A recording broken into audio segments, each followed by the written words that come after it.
আসসালামু আলাইকুম everyone, welcome back to my channel. আজ আমি তালের গড়গড়া পিঠা তৈরি করে দেখাবো। আর এই পিঠাটা বরিশালের ঐতিহ্যবাহী একটি পিঠা। এই পিঠাটা বানানো খুবই সহজ, খুবই কম উপকরণ লাগে, আর যে কেউ এই পিঠাটা তৈরি করে নিতে পারবে। আর এই পিঠা তৈরি করতে একদমই তেল লাগে না, সেজন্য স্বাস্থ্যের জন্য খুব উপকারী হবে এই পিঠাটা। তো এই তালের মৌসুমে এই পিঠাটা একবার হলেও বাসায় ট্রাই করে দেখবেন। তো চলুন কথা না বাড়িয়ে ঝটপট মূল রেসিপিতে চলে যাই। এখানে আমি তালের গড়গড়া পিঠা তৈরি করার জন্য নিয়ে নিচ্ছি 1 কাপ তালের রস। আমি তালের রসটা দিয়ে দেওয়ার পরে ওই কাপে একটু পানি দিয়ে এখানে দিয়ে দিলাম, সামান্য একটু পানি দিব। তালের রসটা যখন ফুটতে শুরু করবে তখন এর মধ্যে আমি দিয়ে দিচ্ছি 1/2 কাপ চিনি। তালের রস এমনিতেই মিষ্টি, এখানে বুঝে শুনে চিনিটা দিয়ে দিবেন। তবে এই পরিমাণ অনুযায়ী এখানে 1/2 কাপই ঠিক আছে। এখন চিনিটা ভালো মতো রসের সাথে মিক্স করে নিচ্ছি। চিনি মিক্স করা হয়ে গেলে আবারও তালের রসটা যখন ফুটতে শুরু করবে তখন এর মধ্যে আমি আতপ চালের গুঁড়ি দিয়ে দিব। আর আমার এই চালের গুঁড়িটা ফ্রিজে ছিল ভেজা অবস্থায়। আর যদি শুকনো চালের গুঁড়া হয় তাহলে কিন্তু তালের রসটা আর একটু বেশি লাগবে।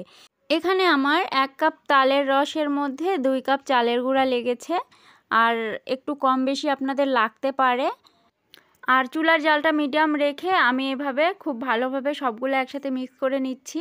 ঠিক যেভাবে রুটি করার জন্য আটার কাই করতে হয় ঠিক একইভাবে এটা করতে হবে।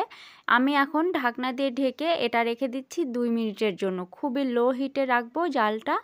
2 মিনিট পর দেখুন ভালো মতো এটা সেদ্ধ হয়ে গেছে। এখন আবারও এটাকে খুব ভালোভাবে মুথে নিতে হবে।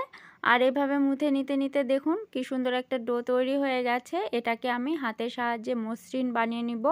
মসৃণ একটা ডো তৈরি হয়ে গেলে আমরা পিঠাগুলো তৈরি করে নিতে পারবো। তো দেখুন ডোটা তৈরি হয়ে গেছে। এখন আমি ছোট ছোট লেচি কেটে এভাবে গোল করে নিচ্ছি। আর এরকম একটি ঝাঁঝরির সাহায্যে এই পিঠাগুলো আমরা তৈরি করে নেব। এগুলো কলা গাছের বাকল দিয়েও তৈরি করে নেয়, তবে আমি এই ঝাঁঝরিগুলো দিয়ে তৈরি করে দেখাচ্ছি।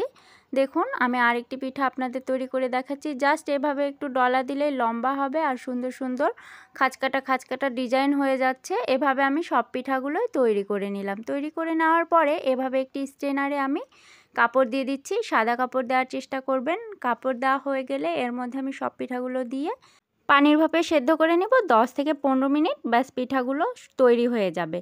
এটা আমি রাইস কুকারে করে নিয়েছি। আপনারা চাইলে হাঁড়িতে করে দিয়ে স্ট্যান্ডারের উপরে দিয়ে চুলাতেও তৈরি করে নিতে পারবেন।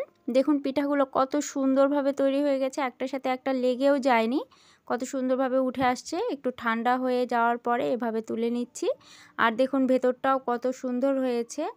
প্রিয় দর্শক, ভিডিও ভালো লাগলে চ্যানেলটি সাবস্ক্রাইব করে দিয়ে পাশে থাকা বেল আইকনটিতে ক্লিক করে দিবেন। আজকের মতো এখানেই বিদায় নিচ্ছি। সবাই ভালো থাকবেন, সুস্থ থাকবেন। আল্লাহ হাফেজ।